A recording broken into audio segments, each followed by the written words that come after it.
अस्सलाम वालेकुम नाज़रीन, मैं हूं ज़मीर हैदर और आप देख रहे हैं प्रोग्राम पब्लिक पल्स। नाज़रीन, बकरा ईद बिल्कुल सर पर पहुंच गई है। अब से 2 दिन बाद बकरा ईद है और महंगाई का कम अज़ कम हुकूमत की तरफ से एक अंदिया आना शुरू हो गया है और वो ये है कि जी कीमतों में कमी वाक़या होना शुरू हो जाएगी। फिलहाल तो बकरा ईद पे जो सूरत हाल है, लोग महंगाई से बहुत परेशान हैं, तंग हैं। इसी असना में इंटरेस्ट रेट्स जो हैं, हुकूमत ने आज 1.25 बेसिस पॉइंट्स बढ़ा दिए हैं इंटरेस्ट रेट्स। अब ये बड़ी एक दिलचस्प बात है कि कहा यह जाता है कि अगर इकोनॉमी ओवर हीट कर रही हो, बहुत ज़्यादा एक्स्ट्राऑर्डिनरी परफॉर्म कर रही हो, तो फिर इंटरेस्ट रेट बढ़ाए जाते हैं ताकि बोरोइंग को कम किया जाए। और एक यकीनन जो हमारे साथ जो मईशत के जो माहिरीन हैं वो बताएंगे, लेकिन जो लेम आदमी को, जो आम आदमी को मालूम है वो यही है कि जी ये तब होता है जब इकोनॉमी बहुत ज़्यादा ओवर हीट कर रही हो, तो फिर आप उसको चेक करने के लिए इंटरेस्ट रेट्स बढ़ाते हैं। लेकिन हुकूमत ने बढ़ा दिया है और अब ये भी सुनने में आ रहा है कि जो शरह नमू है, यानी कि जीडीपी ग्रोथ, वो भी 3-3.5 तक ही ग्रो करेगी। और हमारे पिछले प्रोग्राम्स में माहिर माशियात ये कह चुके हैं कि इस वक्त बेहतर होगा कि ज़रा स्लो ग्रोथ रहे, क्योंकि जो इस वक्त सूरत हाल है उसमें रोबस्ट ग्रोथ शायद हम डाइजेस्ट नहीं कर सकेंगे। दूसरी जानिब वज़ीर आज़म ने भी कह दिया है कि जी तेल की कीमतों में भी जल्द कमी वाक़या होगी। और जो एक्सपर्ट्स हैं उनका ख्याल ये है कि अगर इंटरनेशनल मार्केट में ब्रेंट और क्रूड की कीमतें कम से कम 15 दिन तक डिप आती रहे तो उसके बाद फिर हम ये ट्रांसफर कर सकेंगे रिलीफ प्राइसेस में। लेकिन देखना ये होगा कि आईएमएफ की कंडीशंस के तहत जो लेवी है वो अगर ये कम नहीं कर सकेंगे तो फिर आम आदमी को रिलीफ कैसे मिलेगा। क्यों तो levy versus international fuel prices जो कि हैं उस पर भी बात करेंगे। दूसरा, हम जानने की कोशिश करेंगे कि हम किस स्कूल ऑफ थॉट को फॉलो करते हैं। एक है popular Chicago school of thought जो इकोनॉमी पे काम करता है, एक वॉशिंगटन ग्रुप है। तो इस पर भी बात करेंगे। बिजली की कीमत फिर बढ़ा दी गई है। अब देखना यह है कि सनत पहले ही 400 यूनिट्स, तकरीबन 400 इंडस्ट्रीज़ टेक्सटाइल की बंद हो चुकी हैं, कहने वाले कह रहे हैं। इसमें लूम्स हैं, पावर लूम्स, छोटी बड़ी। और क्या एक्सपोर्ट्स आने वाले इस साल में 2022-2023 माली साल में क्या एक्सपोर्ट्स बढ़ सकेंगी? इसी अगर बिजली और फिर आने वाले दिनों में कहा जा रहा है कि गैस का भी क्राइसिस हो सकता है। तो इस इन तमाम चीज़ों का जायज़ा लेंगे। मेरे साथ मौजूद हैं डॉक्टर सलमान शाह साहब, माहिर मौशियात हैं, फाइनेंस मिनिस्टर रह चुके हैं मुशर्रफ गवर्नमेंट में। डॉक्टर आबिद सुलैरी साहब एग्जीक्यूटिव डायरेक्टर हैं सस्टेनेबल डेवलपमेंट पॉलिसी इंस्टीट्यूट के। बहुत बहुत शुक्रिया आप दोनों हजरात का। सलमान, डॉक्टर साहब आपसे शुरू करना चाहूँगा, शाह साहब, कि ये इंटरेस्ट रेट क्या इसका कोई फ़ायदा होगा इन हालात में जहाँ पे कहा जाता है कि अगर इन्फ्लेशन रेट जो ऑफिशियली जो कह रहे हैं कि जी ऑफिशियली अगर कहा जाए तो अराउंड 30% है, अनऑफिशियली लोग तो कहते हैं 33% है। तो अगर 30% भी है तो इंटरेस्ट रेट तो अभी भी उसका 0.5% है। और बाय डेफिनेशन कहा जाता है कि इंटरेस्ट रेट जो है वो तकरीबन आगे पीछे ही होता है इन्फ्लेशन रेट के। तो इस पर सर थोड़ा सा एजुकेट करेंगे हमें और हमारी ऑडियंस को। स्टेट बैंक की अजम्पशंस हैं कि एक्सपेक्टेड इन्फ्लेशन क्या होगी, तो आई थिंक वो ज़रा ऑप्टिमिस्टिकली देख रहे हैं कि और तेल की कीमतें जो हैं वो गिरनी शुरू हो गई हैं और वो और नीचे आ जाएंगी। और इसकी वजह से ज़रा मीडियम टर्म में इन्फ्लेशन जो है वो बजट में तो 11% बताई गई है, लेकिन इस प्राइस इंक्रीज के बाद वो सोच रहे हैं कि 15-16% के इर्द गिर्द एवरेज करेगी going forward in this particular year. तो ये अजम्पशंस के ऊपर डिपेंडेंट है और सिर्फ 2 महीने के लिए ये किया गया है। इसका मतलब ये है कि अगर ये अजम्पशंस नहीं सही साबित होती तो 2 महीने के बाद और एडजस्टमेंट्स भी हो सकती हैं। दूसरी बात यह है कि अगर ये अजम्पशन इनकी दुरुस्त नहीं है तो फिर प्रेशर आपका रुपए की कीमत पे पड़ेगा और रुपया जो है वो हो सकता है और उसकी वैल्यू गिर जाए। So we'll have to see in the next few days कि कैसे इसको मार्केट देखती है। सही। डॉक्टर आबिद सुलेरी साहब, योर टेक ऑन दिस, क्योंकि जो मैंने बात की कि और दूसरा कि इंटरेस्ट रेट्स बढ़ा दिए आपने, ठीक है, लेकिन पिछले कितने ही सालों में हमने कोई रोबस्ट फॉरेन डायरेक्ट इन्वेस्टमेंट नहीं देखी जहां पे आप कहें कि जनाब बहुत ज़्यादा एफडीआई आ रही हो तो उसके फिर जो है वो रिक्वायरमेंट होती है कि जी चलें, banks would also make money और फिर इंडस्ट्री भी फ्लरिश कर रही होती है। तो इस सारे सिनारियों में जहां पे आपकी इंडस्ट्री भी क्लोजर की तरफ जा रही है, आने वाले दिनों में जिस तरह डॉक्टर साहब ने कहा कि इनकी एजम्पशंस ये हैं कि बेहतर होंगी चीज़ें, लेकिन in the absence of gas and energy crisis अगर इसी तरह चलता रहा और इंडस्ट्री उस तरह वापस पिक नहीं कर सकी, तो इस इंटरेस्ट रेट का फ़ायदा होगा कि नुकसान होगा? ज़मीर मेरा जो आज का इंटरेस्ट रेट है वो मेरा कंसर्न नहीं है। मेरा कंसर्न इस बात पे है कि गवर्नर स्टेट बैंक ने कहा कि इस साल की जो एवरेज इन्फ्लेशन है वो 18 से 20% रहेगी और इंटरेस्ट रेट ज़ाहिर है नेगेटिव तो नहीं रखा जाएगा। तो इसका मतलब है कि मॉनेटरी पॉलिसी में गोइंग फॉरवर्ड ये इंटरेस्ट रेट जो है ये बढ़ता चला जा रहा होगा। तो 15% आज है, लेकिन जो इन्फ्लेशन बढ़ती है गवर्नर स्टेट बैंक के बयान के मुताबिक और इंटरेस्ट रेट को मजीद बढ़ाना पड़ता है। ज़ाहिर स्टेट बैंक के पास यही एक टूल होता है जब इन्फ्लेशन होती है, अगर स्टेट बैंक इंटरेस्ट रेट नहीं बढ़ाएगा तो आपका रुपया जो है वो डेप्रिशिएट होना शुरू हो जाएगा। तो स्टेट बैंक कोशिश करता है डिमांड कर्व करने की, गो कि हमारे यहाँ इलास्टिक डिमांड है एनर्जी की भी और फूड की भी, थोड़ी सी एक जो कोर इन्फ्लेशन है वो शायद थोड़ी स्टेट बैंक के इकदाम से कम हो जाए। तो इसका मतलब है कि शरह सूद जो है इसमें मजीद इजाफा होगा। तो यानी अगर ये 18 से 20% रहती है inflation according to governor state bank average रहेगी इस साल में, तो अब शरह सूद भी 20 से 22% होगी और वो उसमें मैं देख रहा हूँ कि उस सिनेरियो में कॉस्ट ऑफ डूइंग बिजनेस जो है वो क्या बन जाएगी। आज उन्होंने जो अपनी पोस्ट मॉनेटरी पॉलिसी उसके बाद वो जो एक ब्रीफिंग देते हैं, तो ब्रीफिंग देते हुए बताया कि तकरीबन प्राइवेट सेक्टर का जो क्रेडिट है इस वक्त वो तकरीबन कोई 17 से 1800 अरब रुपए के करीब है। तो वो क्रेडिट जो है जाहिर है कि उसका मार्कअप बढ़ेगा। इसी तरह से गवर्नमेंट का जो क्रेडिट है, और गवर्नमेंट इज द मेजर बारोअर, तो गवर्नमेंट को अपनी जो कॉस्ट ऑफ डेट सर्विस है वो बढ़ जाएगी और ये एक तरफ गवर्नमेंट का फिस्कल डेफिसिट में इजाफे का सबब बन रहा होगा, दूसरी तरफ प्राइवेट सेक्टर के लिए जो है बोरिंग बहुत मुश्किल हो जाएगी।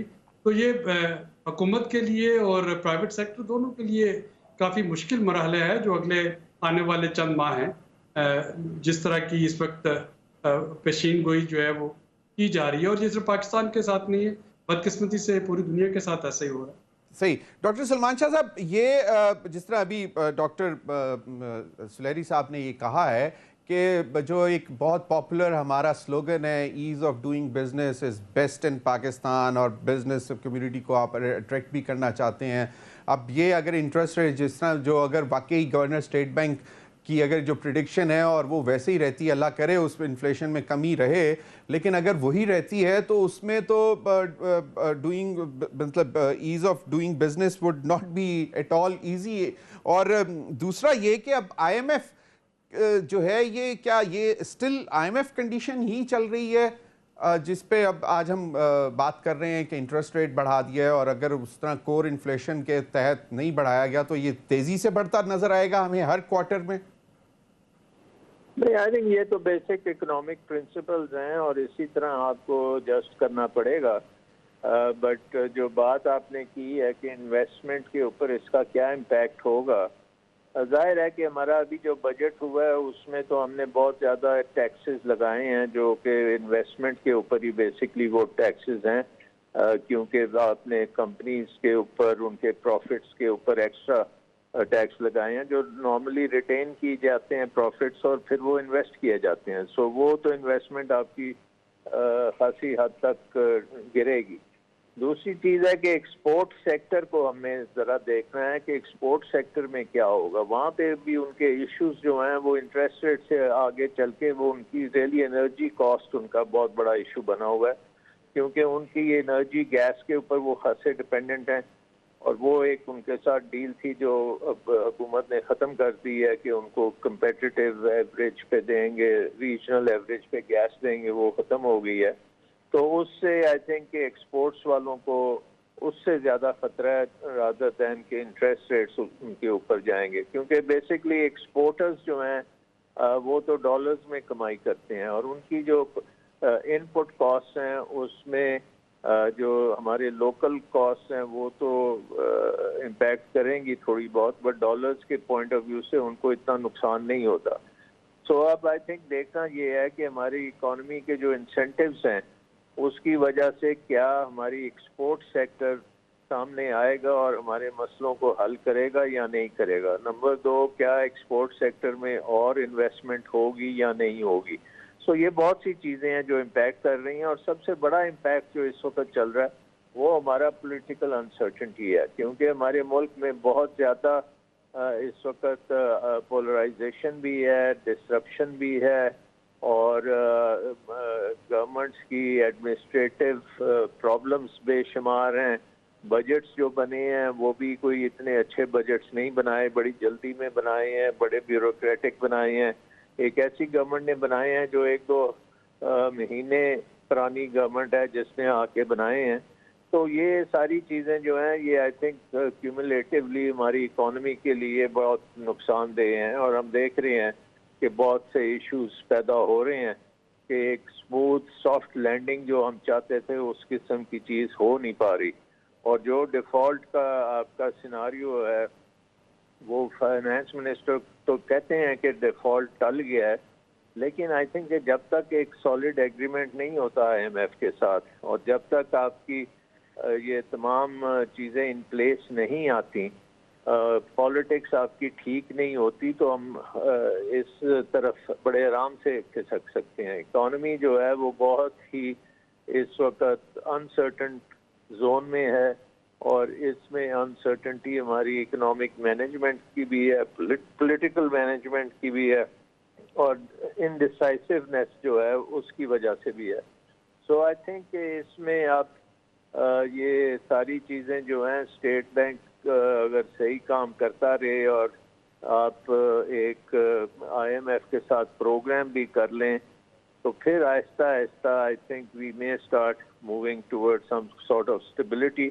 But I think until and unless we have an election तो ये काम सही नहीं होगा और जल्दी से जल्दी अगर हम इलेक्शन कर लें और पॉलिटिकल पार्टीज जो हैं ये जाएं जाके अपना मैंडेट लेके आएं, अपने मैनिफेस्टो में बताएं कि क्या इकोनॉमिक रिफॉर्म्स करेंगे, क्योंकि पाकिस्तान को बहुत ज़्यादा इकोनॉमिक रिफॉर्म्स की ज़रूरत है। ये तो मतलब मैक्रो लेवल तक तो हम IMF के साथ लड़ झगड़ के कुछ कर लेते हैं, but at the micro level हमारी बिल्कुल कारकर्दगी बड़ी ज़ीरो है और हमारे बहुत ज़्यादा हर्डल्स हैं। जो कॉस्ट ऑफ डूइंग बिजनेस की आपने बात की वो एक्चुअली जो उसमें रुकावटें हैं जिसमें रेगुलेटरी प्रॉब्लम्स इतनी ज़्यादा हैं कि कोई इंडस्ट्री यहाँ तो चल ही नहीं सकती। सो आई थिंक ये सारी चीज़ें करने के लिए अब हमें जल्दी से जल्दी एक प्रोग्राम करना चाहिए। नंबर 1 है कि कल हमारा प्रोग्राम हो जाए और परसों फिर हमें अनाउंसमेंट कर देनी चाहिए इलेक्शंस की, ताकि केयर टेकर आए वो इसको चलाए 2-3 महीने, उसके बाद इलेक्शंस हों और इलेक्शंस में भी मैनिफेस्टोस जो हैं पार्टीज के सामने आने चाहिए कि एग्जैक्टली वो क्या करेंगे। लेकिन इन हालात में तो जो आ जाते हैं वो भी परेशान हो जाते हैं। वैसे आपने सर बहुत मतलब फास्ट फॉरवर्ड पे डाल दी चीजें कि कल हमारा IMF प्रोग्राम फाइनलाइज हो जाए, एग्रीमेंट हो जाए, परसों हम केयर टेकर सेटअप अनाउंस कर दें और उसके 90 डेज में इलेक्शंस हो जाएं। डॉक्टर आबिद सुलही साहब, एज वी स्पीक आज की डेवलपमेंट्स के बाद आपको क्या लग रहा है कि where do we stand with IMF today as we speak? देखिए जमीर, मुझे नहीं लगता कि आपका अगस्त से पहले जो है स्टाफ लेवल एग्रीमेंट साइन हो और उसके बाद वो एग्जीक्यूटिव बोर्ड में जाएगा। अभी तक की जो सारी डिस्कशन थी IMF के हवाले से वो घूम रही थी एनर्जी सब्सिडीज पे, लेकिन सिर्फ एनर्जी सब्सिडी ही स्टम्बलिंग ब्लॉक नहीं है। 6th रिव्यू में भी कुछ चीज़ें थी जो कि पेंडिंग थी, कुछ स्ट्रक्चरल बेंचमार्क जो कि अब प्रायर एक्शन बन चुके हैं और ये नए भी कुछ प्रायर एक्शन गवर्नमेंट ने एक्सेप्ट किए हैं, मौजूदा हुकूमत ने भी। तो जाने वाली जो हुकूमत था उसके भी कुछ एक्शन पेंडिंग थे और कुछ नई हुकूमत ने किए। इस वक्त देखिए पर्सनल इनकम टैक्स की रिफॉर्म जो है उसका मामला चल रहा है। इस वक्त सूबों के साथ MOU साइन करना है कि वो 750 रुपये का जो है वो सरप्लस देंगे। इस वक्त जो पंजाब ने अपनी एनर्जी सब्सिडी अनाउंस कर दी, जिसको वो कि अब ज़िमनी इलेक्शन तक पोस्टपोन कर दिया गया, लेकिन IMF उसके बारे में जानना चाह रहा है कि वो अगर पंजाब के बजट में नहीं थी तो फिर उसके लिए पैसे कहाँ से आएंगे, और अगर एडिशनल रेवेन्यू नहीं तो एक्सपेंडिचर कहाँ पे कर्टेल किए जाएंगे। उसमें जो एक और बड़ी चीज़ है वो एसेट डिक्लेरेशन है। ये पिछली चलता आ रहा है कि ग्रेड 17 से ग्रेड 22 तक के जितने ऑफिसर्स हैं और जो पार्लियामेंटेरियंस हैं उनको अपने एसेट जो है वो डिक्लेयर करने होंगे पब्लिकली। उसमें एक और जो बड़ा अहम इशू है वो है कि 50 करोड़ से ऊपर की कोई भी जो गवर्नमेंट प्रोक्योरमेंट है या गवर्नमेंट का जो टेंडर है उसके बेनिफिशियरी कौन है, उनके बारे में पेपरा की वेबसाइट पर डालना होगा, जो कि हर एक को उसका नॉलेज हो। तो अभी बहुत से इफ्स एंड बट्स हैं। और ये नहीं डॉक्टर आबिद सुलेरी साहब, डॉक्टर साहब, ये जो ग्रेड 17 से ग्रेड 22 तक एसेट्स रिवील करने हैं, ये तमाम सरकारी मुलाजमीन, ये सिविल सर्वेंट की डेफिनेशन में पता नहीं कौन कौन आता है, लेकिन जो जो आता है उसको डिक्लेयर करने होंगे। अच्छा, सही है, सही सही। सॉरी मैंने आपको इंटरप्ट कर दिया, आप अपना कमेंट पूरा कर लें। मैं ये कह रहा था कि ये वो चीजें हैं जो कि अब सुबह से ईद की छुट्टियां हो गई, उसके बाद जब रिज्यूम होंगे ऑफिसेज, तो ये मैं नहीं समझता कि ये 15 दिन में ये हल हो जाएगा। तो मुझे लग रहा है कि ये अगस्त तक जाएगा, स्टाफ लेवल एग्रीमेंट होगा।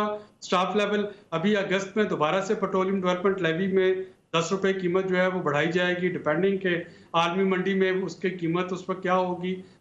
हो सकता है कि रिटेल प्राइस सेम रहे, अगर कुशन मिल जाता है हुकूमत को तो 10 रुपए लेवी बढ़ा देगी, रेट जो है वो डाउनवर्ड नहीं आएंगे। अगर नहीं कुशन मिलता तो रेट मजीद बढ़ जाएंगे। तो ये सारी चीजें जो है ये होंगी तो तब जाके आपका स्टाफ लेवल एग्रीमेंट साइन होगा। ये कोई इतना आसान काम नहीं है फिलहाल। तो पहली ट्रांश जो तकरीबन 980 मिलियन डॉलर की है, उसको आने में फिर सितंबर की तवक्को करें। जाहिर है कि जब बोर्ड मीटिंग होगी तभी, और बोर्ड मीटिंग में भी वो जो इशू आएगा कि आपके पास वो पूरा जो एक मैट्रिक्स बनता है, चेकलिस्ट होती है बुनियादी तौर पर, तो उसको आपको बताना होता है कि जी partially met, not met, met with delay. तो ये एक अच्छी खासी को 25-30 इंडिकेटर्स की लिस्ट होती है। बल्कि मैं आपको दिखाता हूँ, अगर आप ये डॉक्यूमेंट देख सकें तो ये पिछले साल जो पिछले वाला रिव्यू है ये उसका भी है 175 पेजेस का। तो आपको ये सारा कंप्लीट करना होता है और तब जाके ये बोर्ड के पास जाता है। तो ये अच्छा खासा होमवर्क है जो कि हमारी मिनिस्ट्री ऑफ फाइनेंस को करना होगा। सर लेकिन ये साथ साथ कर ही रहे होते होंगे, लेकिन इस पर मजीद भी बात करते हैं। नाज़रीन, अभी वक्त हुआ एक ब्रेक का। ब्रेक के बाद दोनों माहिर मौशियात से जानने की कोशिश करेंगे कि अगर IMF की कंडीशंस पर भी चलना है, जिसमें खास तौर पे सबसे बड़ा जो इशू है वो PDL का है और अवाम के भी बोझ डलने हैं, फिर डॉक्टर सलमान शाह साहब कह रहे हैं कि वाहिद हल फौरी इंतखाबात है। तो अगर मौजूदा जो हुकूमत है, जो 11 पार्टीज़ की एक हुकूमत है, ऑफ कोर्स पाकिस्तान के सबसे बड़े सूबे पंजाब में भी और फेडरल में भी, तो वो क्या अफोर्ड कर सकेंगे कि इतना बोझ अवाम पर डालकर फौरी इलेक्शंस कर लें? इस पर भी बात करेंगे। अभी वक्त हुआ एक ब्रेक का। नाज़रीन, हमारे साथ रहिए।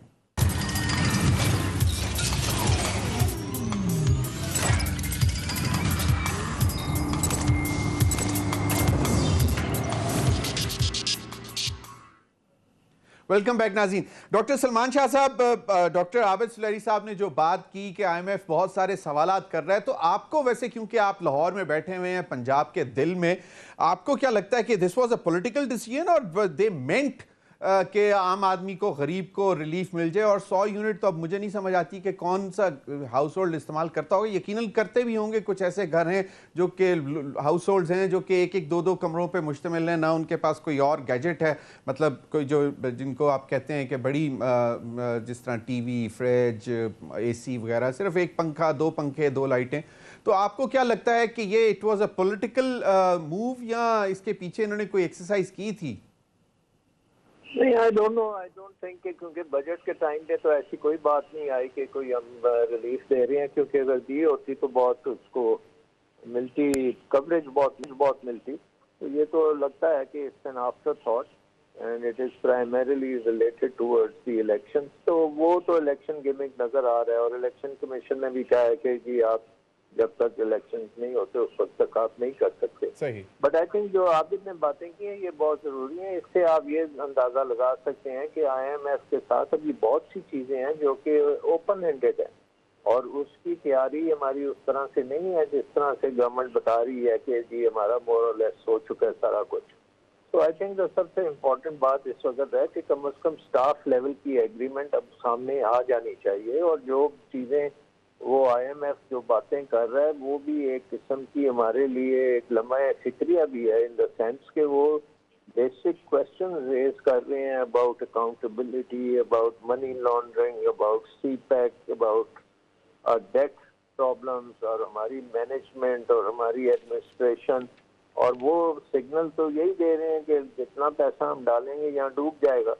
तो आई थिंक ये सबके लिए एक वेकअप मोमेंट होना चाहिए और ये हमें अब सियासत से ज़रा थोड़ा सा लेनी चाहिए, छुट्टी लेनी चाहिए और पाकिस्तान की इकोनॉमी को पर फोकस करके उसके ऊपर जो काम करने हैं वो उसकी तरफ हम जाएं। लेकिन आप देख रहे हैं कि वजीर खजाना जो है वो भी ऐसे लगता है कि वो भी कोई पॉलिटिकल कैंपेन पे निकले हुए हैं और बाकी गवर्नमेंट तो है ही है पॉलिटिकल। इस वक्त सारे काम हो रहे हैं और अपोजिशन भी पॉलिटिक्स में लगी हुई है और किसी का कोई कंसर्न नहीं है कि इकोनॉमिक क्राइसिस चल रहा है।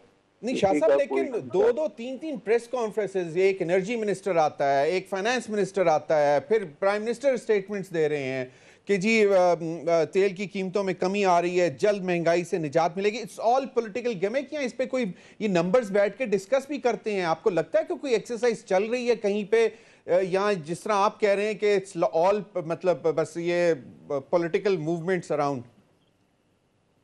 नहीं, आई डोंट थिंक कि ये तो देखें हर बंदा जो है ना कोई एक अपनी चीज उठाता है प्रेस कॉन्फ्रेंस कर देता है। इसमें तो कोई आपको लगता ही नहीं है कि कोई मेहनत की हुई है। अब आप ये देखें कि हमारा एनर्जी सेक्टर, पावर सेक्टर एक इस तरह का फंदा हमारे गले में पड़ा हुआ है जो कि हमारी प्रीवियस डिसीजंस का नतीजा है।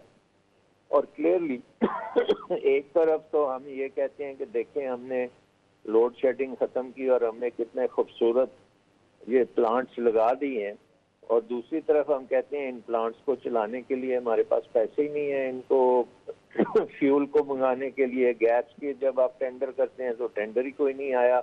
और मतलब ये है कि इसका मतलब है कि आपने अरबों डॉलर जो खर्च किए हैं इस कौम के और अरबों डॉलर के कर्जे चढ़ाए हैं और वो सारे फॉरेन एक्सचेंज में चढ़ाए हैं और उसका एक डेड लॉस है टू द इकोनॉमी। और किसी को फिक्र नहीं है कि भाई ये किसने ये किया है। वो डिसीजन मेकिंग जो फॉल्स होती रही है, जो गलत डिसीजन हम लेते रहे हैं, जिसकी वजह से आज हमारी इकोनॉमी में बहुत ज़बरदस्त स्ट्रक्चरल डिफेक्ट्स हैं, वो उसका तो कोई तजज़िया नहीं कर रहा। सही। आज पावर मिनिस्टर कह रहा है कि जी मैं अब सोलर लगा दूंगा। तो भाई 10 साल पहले सोलर लगाने का वक्त था ना, या अब जब आपने इतनी बड़ी कैपेसिटी वाइट हाथी खड़े कर दिए हैं जिनके अगले 30 साल आपने बिल अदा करने हैं, तो अब आप सोलर लगाएंगे तो उन हाथियों का क्या बनेगा? उसको कौन जिस पे कैपेसिटी पेमेंट्स जो आपने करनी है बगैर एक यूनिट लिए भी। मतलब ये हमारी पॉलिटिक्स जो है इसने हमेशा हमारी इकोनॉमिक्स की तबाही की है और अनफॉर्चुनेटली इस वक्त वो सारी दुनिया के सामने आ गया वो क्राइसिस, लेकिन पाकिस्तान की सियासत में कोई फर्क नहीं आया। डॉक्टर सलमान शाह साहब, एक सवाल है वो मैं लास्ट सेगमेंट के लिए रखूंगा, क्योंकि जो आपने बताया है कि हमारी सियासत में इकोनॉमी की तरफ नज़र नहीं है और अगर जो भी डिसीजंस हैं वो पॉलिटिकली मोटिवेटेड हैं।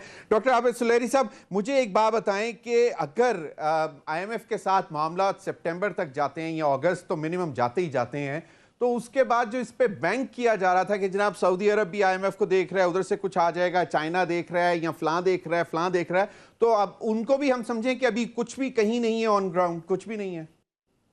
देखिए, चाइना के जो आने थे वो तो आपको मिल गया, कमर्शियल लोन जो था वो मिल गया $2.3 बिलियन का इस महीने के आगाज में।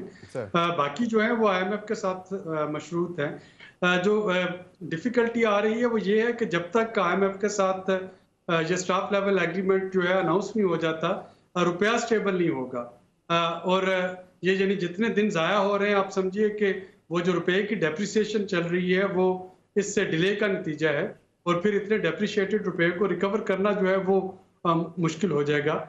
जितनी जल्दी ये समझौता तय पा जाए, अगर रुपया वापस नहीं जाएगा तो कम से कम ये हो सकता है कि वो वहाँ पे उसमें इस्तेहकाम आ जाए उसकी कीमत में। तो वरना तो रोज़ाना जब सुबह आप बिजनेस डे का आगाज़ करते हैं तो आपको जो पहली खबर मिलती है 10-11 बजे वो यही होता है कि जी रुपया जो है उसकी कदर में इतनी कमी आ गई, इतनी कमी आ गई। तो ये एक इसमें बड़ा इम्पोर्टेंट फैक्टर है।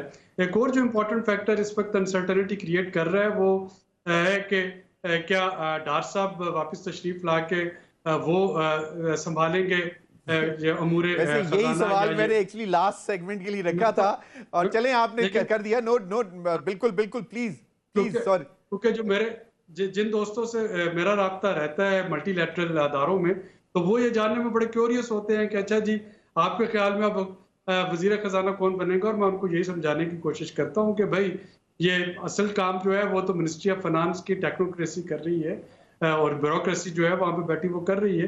तो पिछली हुकूमत में भी 4 वज़राए खजाना तब्दील हुए थे। अगर यहाँ पे मिफ्ता साहब रहते हैं या डार साहब आते हैं तो फिलहाल जो ज़मीनी हकायक हैं वो बहुत ज़्यादा तब्दील नहीं होंगे as far as staff level agreement is concern, तो वो तो उसी तरह से चलेगा। लेकिन ऑब्वियसली इस तरह की स्टेटमेंट आना जो है वो IMF थोड़ा सा उस पर घबरा जाता है कि क्या ये पॉलिसी कॉन्टीन्यूटी रहेगी या नहीं। इसी तरह से सलमान शाह साहब जो फरमा रहे थे बसद एहतराम, इलेक्शन जो है मेरा नहीं ख्याल कि इस वक्त इलेक्शन हमारे मुआशी मसलों का हल है। केयर टेकर हुकूमत में जो ही आप अगर इलेक्शन अनाउंस करते हैं तो IMF को दोबारा से एक धचका लगेगा कि अगले 3 महीने में क्या वो सारे जो prior action quantitative indicator targets, क्या केयर टेकर हुकूमत उनको उस तरीके से संभालेगी या नहीं, आने वाली हुकूमत इलेक्शन के बाद उसको ओन करेगी या नहीं। तो फिलहाल तो यही है कि किसी तरीके से जो प्रोग्राम कंक्लूड हो जाए, इसको ना एक्सटेंड करें, भले ये सितंबर में कंक्लूड हो और उसके बाद आप इलेक्शन करवाते रहें। इस प्रोग्राम को कंक्लूड करना इस वक्त हमारे लिए एक ऐसा वो कांटा है जो गले में फंस गया है, जो ना नगला जा सकता है ना उसको बाहर आ पाएंगे। इस पर मजीद भी बात करते हैं, तो एक ब्रेक का। नाज़रीन हमारे साथ रहिए।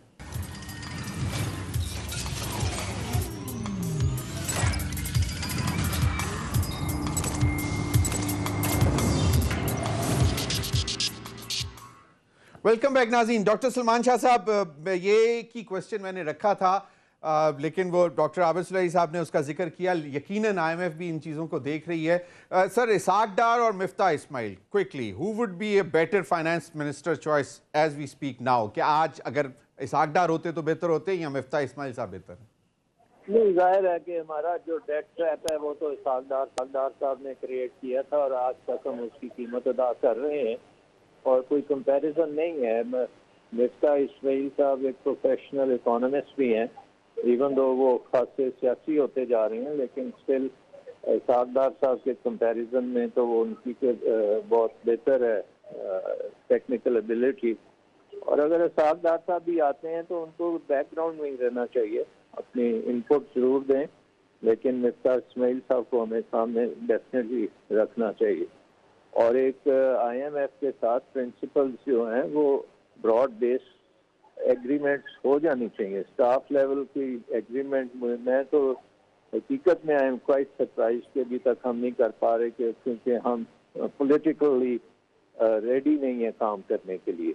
सो आई थिंक ये डिले बहुत हमें कॉस्टली पड़ेगी। ये एक्चुअली अगर अप्रैल में ही हो जाती है एग्रीमेंट तो आई एम सर्टन कि शौकत तरीन साहब जब अप्रैल में जाना था उन्होंने, तो ये IMF के साथ हमारी एग्रीमेंट हो जानी थी।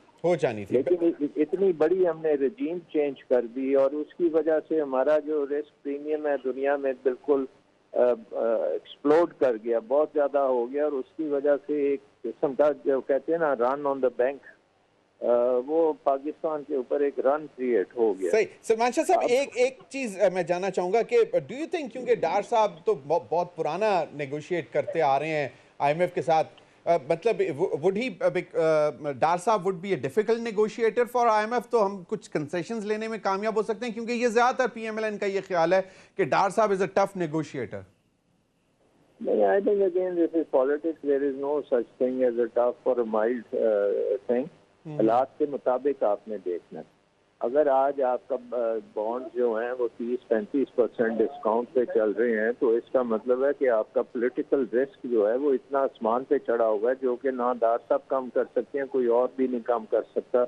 उसका एक ही तरीका है कि आप अपना पॉलिटिकल रिस्क जो है वो ख़त्म करें। और वो कैसे होगा, इसलिए मैंने पहले भी कहा कि अगर स्टाफ लेवल एग्रीमेंट भी हो जाता है, एक broad based agreement political parties का आप कर लें कि ये IMF प्रोग्राम करना है, और फिर आप इलेक्शन में चले जाएं। सही, बिल्कुल क्योंकि आपको ये पूरा एज अ नेशन आपको IMF को गारंटी करना पड़ेगा कि ये काम आप अब करेंगे। We are suffering because of that. Very right. Doctor Abid Sulehri साहब, एक चीज ये कि अभी जिस पे रिस्क का फैक्टर की बात कर रहे थे, बहुत सारी LCs जो है हमारी बैंक्स की ऑनर नहीं की जा रही, और वो कह रहे हैं कि जी this LC should be guaranteed by some international bank. और ये जो गवर्नमेंट ने कहा कि जी देखिए हमने तो कोशिश की रशिया से और गैस और फ्यूल लेने की, तो उन्होंने भी कहा कि जी आपकी LC, तो it's a universal phenomena of Pakistan, मतलब सिर्फ रूस ही नहीं है ये। Your take on this sir, ये वाकई इस वक्त अगर LCs भी ऑनर नहीं हो रही हैं तो हमारी इंपोर्ट्स भी डिस्टर्ब हो रही हैं, और खासतौर पे वो इंपोर्ट्स जो एक्सपोर्ट्स के लिए इस्तेमाल होती हैं। देखिए एजमीज, यही तो वजह है कि हमें IMF के साथ फौरी तौर पे अपना एग्रीमेंट जो है उसमें चले जाना चाहिए। ये हमारी क्रेडिट रेटिंग, यानी ये सिर्फ $900 मिलियन या $1 बिलियन का मसला नहीं है जो कि IMF से ट्रांस मिल रही होगी।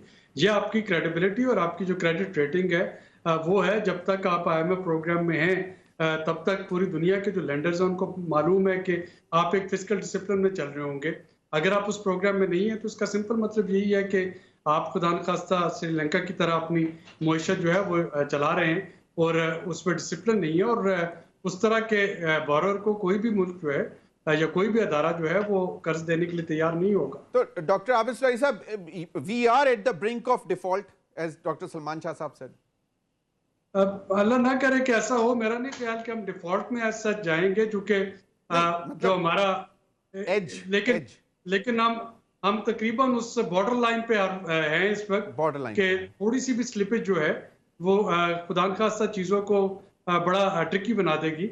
जाहिर है कि पाकिस्तान एक न्यूक्लियर स्टेट है जो इस वक्त जियो स्ट्रेटेजिक पाकिस्तान की इंपॉर्टेंस है। तो आई डोंट थिंक कि पाकिस्तान जो है वो श्रीलंका बन सकता है, उससे ये 5 गुना बड़ी इकोनॉमी है। Final take from you, final last 30 seconds, Ishaq Dar और मिफ्ताह।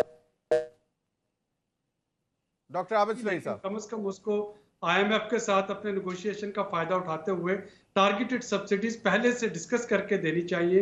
नी जर्क रिएक्शन ना दें, अच्छे वाली टारगेटेड सब्सिडीज पहले IMF को वो एतमाद में ले लें, दे।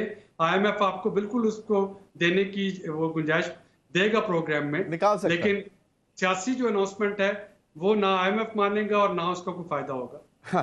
चलिए, बहुत बहुत शुक्रिया डॉक्टर सलमान शाह साहब, डॉक्टर आबिद। अब तक के लिए इतना ही, इजाजत दीजिए, अल्लाह हाफिज।